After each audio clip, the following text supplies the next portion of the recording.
নমস্কার বন্ধুরা, আমার নতুন একটা ব্লগে আবার সবাইকে স্বাগত। আজকের দিনটা 24 আগস্ট, একটা বিশেষ দিন হয়তো বলতে পারো। তো সকাল থেকে বৃষ্টি হচ্ছে, এখন ঠিক দুপুরবেলা সমানে ঝরেই যাচ্ছে বৃষ্টি।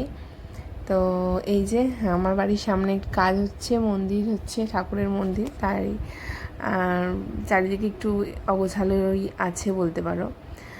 আর এই যে আমি রান্না করছি চিকেন পকোড়া, মানে এটা চিলি চিকেনের জন্য বেসিক্যালি একটা আমার মেয়ের জন্য তুলি, বাকি চারটে আমার দিয়ে আসছি আমার শাশুড়ি মাকে আর মেয়েকে।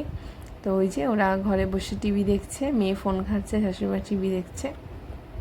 এই যে আমার চিলি চিকেনটা প্রায় অলমোস্ট রেডি। আর এখানেতে রাইসের জন্য চালটাও রেডি হয়ে গেছে।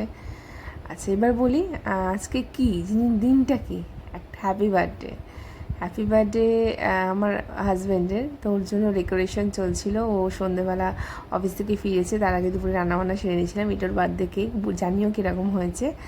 তারপরে সন্ধ্যেবেলায় অফিস থেকে আসার পর 8:30 বেজে গেছিলো যে কেক কাটিং, মেয়েকে খাওয়াচ্ছে। তারপর আমার ননদ আছে, পাশেই থাকে, ননদ এসেছিলো। তারপর আমি, তারপরে আমার